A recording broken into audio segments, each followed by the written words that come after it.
వాళ్ళ నెట్వర్క్ ఎక్కువగా ఉంది. నెట్వర్క్ కాదు, టీం వర్క్ ఉంది.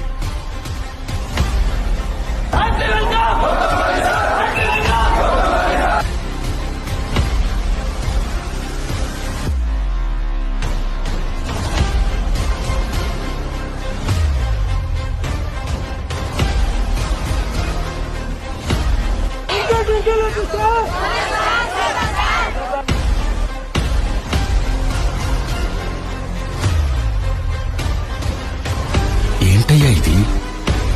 ఒక మనిషిని ఆరాధిస్తే ఇంతలా ఆరాధిస్తారా? మా తెలుగు ప్రజలు ఎవరి మీద అంత త్వరగా అభిమానం పెంచుకోరు. కానీ ఒక్కసారి పెంచుకుంటే చనిపోయే వరకు వదిలిపెట్టారు.